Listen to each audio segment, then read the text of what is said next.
ये मेरी एक डिस्चार्ज बुक है।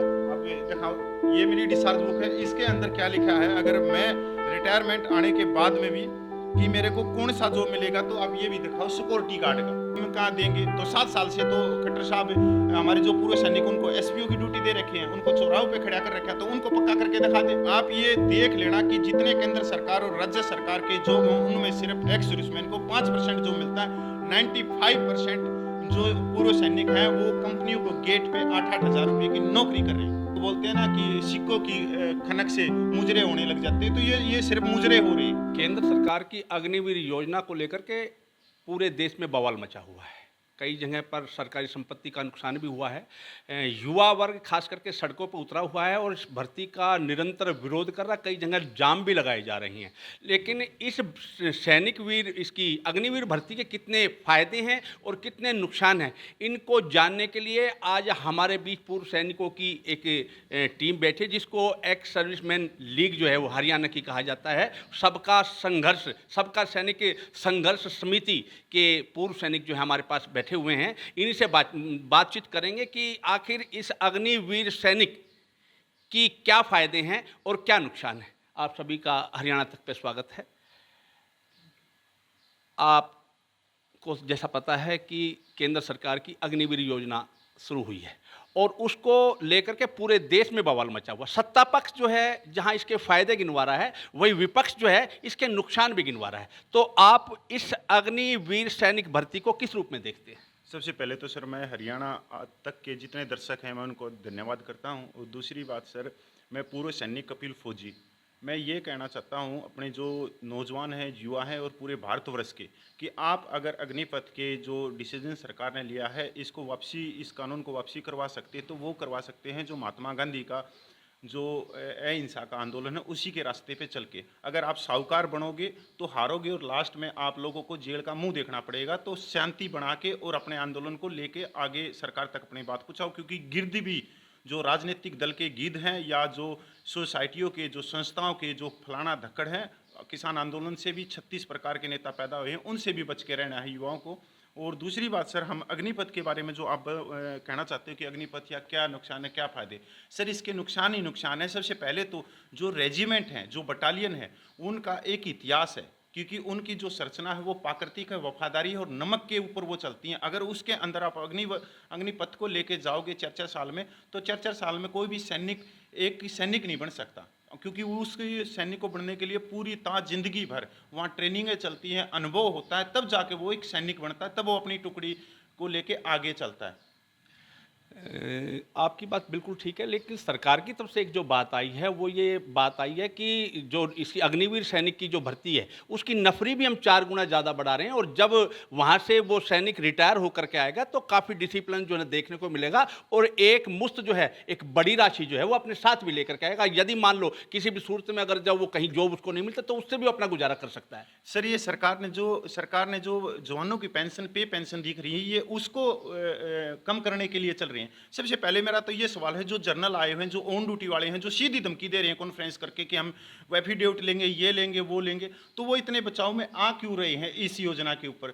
दूसरी बात, उनको जो नेता है उनको जवानों की पे पेंशन क्यों दिख रही है? नेता तो 4-4 पेंशन लेके बैठे हुए हैं। अभी एक जर्नल है जो सांसद है गाजियाबाद से, वो बोल रहे हैं कि बहुत ही अच्छी स्कीम लेके आए, अग्निवीर हो जाएंगे, अग्निपथ हो जाएंगे, हम अमेरिका बन जाएंगे, जापान बन जाएंगे। अरे सर, वो पहले से ही अपनी 6 महीने की उम्र बढ़वाने के लिए वो कोटों के धक्के खा रहे थे, और आज वो जवानों को 4 साल के अंदर बोल रहे कि रिटायरमेंट आ जाएंगे, ये आ जाएंगे। दूसरी बात, आपका सवाल था कि आने के बाद में प्रोफेशनल इनको डिग्री मिल जाएगी, वो मिल जाएगी। तो मैं आपको दिखाना चाहता हूँ, ये मेरी एक डिस्चार्ज बुक है, आप दिखाओ, ये मेरी डिस्चार्ज बुक है। इसके अंदर क्या लिखा है, अगर मैं रिटायरमेंट आने के बाद में भी कि मेरे को कौन सा जॉब मिलेगा, तो आप ये भी दिखाओ सिक्योरिटी गार्ड का।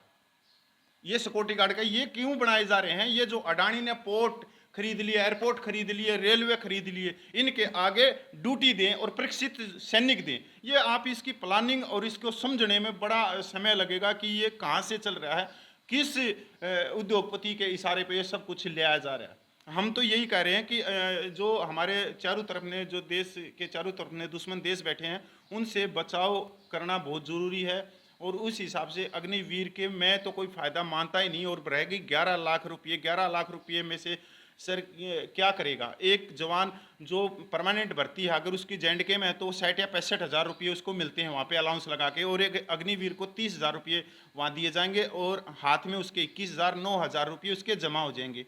तो स्कीम कहीं नहीं ये है सर, अगर उन्होंने सरकार ने परमानेंट भर्ती करनी तो 25% ही कर ले, सिर्फ 25% ही कर ले। अभी हरियाणा की बात करें तो खट्टर साहब ने बोला कि हमने इनको पुलिस में प्राथमिकता देंगे, तो 7 साल से तो खट्टर साहब हमारे जो पूर्व सैनिक उनको SPO की ड्यूटी दे रखे हैं, उनको चौराहों पे खड़ा कर रखा है, तो उनको पक्का करके दिखा दे। करीब करीब वो 5-7 हज़ार से ऊपर हैं। अभी खट्टर साहब को ये दिखाना जरूरी है कि भाई देखो हमने 7 साल पहले पूर्व सैनिकों को भर्ती किया था ठेकेदारी के ऊपर 18,000 रुपये दे के, तो हम उनको पक्का कर रहे हैं, पर पक्का की तो कोई गारंटी नहीं है सर। और रह गई रोजगार की बात, आप ये देख लेना कि जितने केंद्र सरकार और राज्य सरकार के जॉब हों उनमें सिर्फ एक्स सर्विसमैन को 5% जो मिलता है, 95% जो पूर्व सैनिक हैं वो कंपनियों को गेट पे 8-8 हज़ार रुपये की नौकरी कर रहे हैं। सरकार ने घोषणा की है कि अगले 3 महीने के अंदर इस सैनिक जो अग्निवीर योजना है इसको लेकर के बड़ी बड़ी जो है ना भर्ती रैलियां कर रहे हैं, भर्ती मेले लगा रहे हैं, और उन्हें उम्मीद है कि हर हालत में युवा जो है वो इन रैलियों में शामिल होकर के भर्ती में शामिल होगा। सर इस पहली बात तो ये सरकार ने इसके ऊपर काम ही नहीं किया, ये हमारे जो स्वर्गीय विपिन राव जी थे ये उनके द्वारा पास किया हुआ था। दूसरा उनका एक और भी प्रपोजल है कि एक आप लोगों ने पहले देखा होगा कि अगर कोई जवान है जो 15 साल तक नौकरी करेगा तो उसको 20% पेंशन मिलेगी। जैसे आज हम 50% की लेते हैं अपनी बेसिक वेतन का, तो उसके बाद में अगर वो 20 साल करेगा तो उसको 25% हो जाएगी। ये प्रपोजल इसके बाद में नेक्स्ट है, ये इनका आएगा ये इसमें। तीसरी बात है मेला, जब इस पे ग्राउंड पे काम ही नहीं किया, आप 3 दिन के अंदर आप लोग तब्दीली कर रहे हैं, कभी 23 साल की उम्र कर रहे हो, 2 साल की छूट दे रहे हो, इसका मतलब ये योजना आपने ग्राउंड पे तय ही नहीं करी। हमने भी इनको सरकार को एक मांग पत्र है पहले से, हम 2 साल पहले से बोलते आ रहे हैं कि ये अग्निवीर अग्निपर्थ नहीं होना चाहिए। दूसरी बात, जितने इसका आप देखोगे कि बहुत सारे जर्नल भी आए हैं इसके समर्थन में, पर आप उनका बैकग्राउंड देखो, पार्टी से जुड़े हुए हैं, सबको राज्यपाल चाहिए, सबको सांसद चाहिए, सबको वो बोलते हैं ना कि सिक्कों की खनक से मुजरे होने लग जाते हैं, तो ये सिर्फ मुजरे हो रहे हैं। पर हम अपने देश को बचाना चाह रहे हैं, भारत माता को बचाना चाह रहे हैं, और ये किसी तरह भी समाज के लिए ठीक नहीं है कि 45,000 आदमी भर्ती करोगे, 5 साल के बाद में 40,000 जो अच्छी ट्रेनिंग लेके आए हैं हथियार चलाने की, आप उसको समाज में झोंक रहे हो। तो वो क्या है, कहीं उनको बरगला लिया गया नक्सलियों के द्वारा, आतंकवादियों के द्वारा, तो सरकार ने वहाँ तक स्टडी की है, उस चीज़ का क्या होगा? आपकी समिति ने राष्ट्रपति के नाम एक ज्ञापन सौंपा है, ऑनलाइन ज्ञापन आपने भेजा जिला प्रशासन के मार्फत गया। इस ज्ञापन में मुख्य मांगे जो आपकी तरफ से रखी गई वो क्या रखी गई है? सर इसमें मुख्य मांगे हमारी सबसे पहले ये थी कि आप इस सेना को छोड़ दीजिए, आप दूसरी जगह राजनीति करिए।